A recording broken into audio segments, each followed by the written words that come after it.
बात करते हैं सिक्स्थ फेज की। सिक्स्थ फेज बहुत अहम इसलिए हो जाता है, पूर्वांचल तो है लेकिन साथ ही आपको बता दें योगी आदित्यनाथ की जो सीट थी गोरखपुर इसी छठे फेज में शामिल थी। 57 में से 46 सीटों पर बाजी मारी है और 11 सीटें गई हैं अखिलेश और उनके सहयोगियों के खाते में। और साथ ही साथ अब बात करते हैं आखिरी फेज की यानी कि फेज 7। 54 सीटों में बीजेपी प्लस और एसपी प्लस की हम कह सकते हैं बराबरी की टक्कर रही। 27 सीटें दोनों के पास गई हैं, तो ये अपने आप में एक बहुत जबरदस्त कांटे की टक्कर रही। लेकिन रुचि एक बात बताइए कि कांटे की टक्कर एक तो गोरखपुर में हुई, उसका दिखा कि लहर चली बाबा की, लेकिन जो हम कहते हैं 7th फेज में आखिर बनारस उसके आसपास के जिलों में ऐसा क्या हुआ कि कांटे की टक्कर हो गई? और क्या प्रधानमंत्री मोदी के पहुंचने की वजह से कांटे की टक्कर या फिर यहां पर सपा का पलड़ा भारी हो सकता था?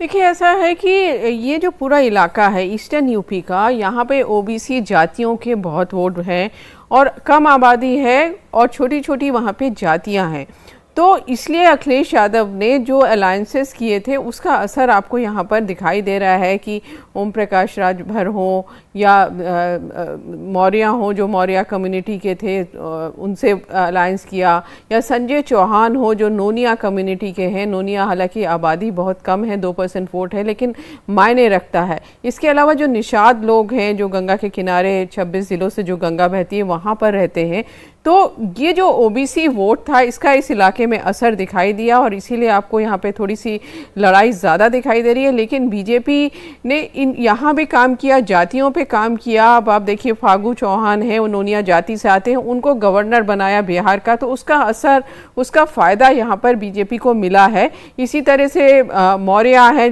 भले स्वामी प्रसाद मौर्य चले गए हों लेकिन मौर्य वोट बीजेपी के साथ ही रहा।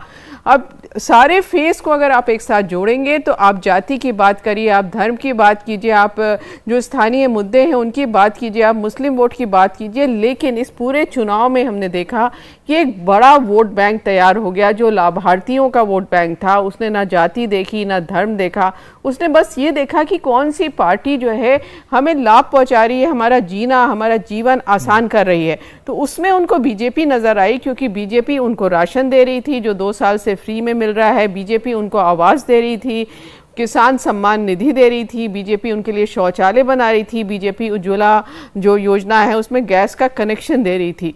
तो ये जो एक वोट बैंक यूपी में अलग से तैयार हो गया, इसने बीजेपी को इतनी बम्पर जीत दिलाने में बहुत मदद की। अमित, अच्छा, आपने जो सारी चीजें गिनाए ये कहीं ना कहीं हम देखते हैं कि महिलाओं को जोड़ती है अपने साथ, तो क्या यही वजह रही कि जो महिलाएं हैं वो बीजेपी के साथ जुड़ी? और वो कौन से फैक्टर रहे होंगे जिसकी वजह से जो महिलाएं हैं, जो आधी आबादी है, वो बीजेपी के साथ जुड़ पाई है? इंडिया टीवी हर वक्त हर जगह डाउनलोड करने के लिए सर्च करें India TV news Google play store या ऐप स्टोर पर।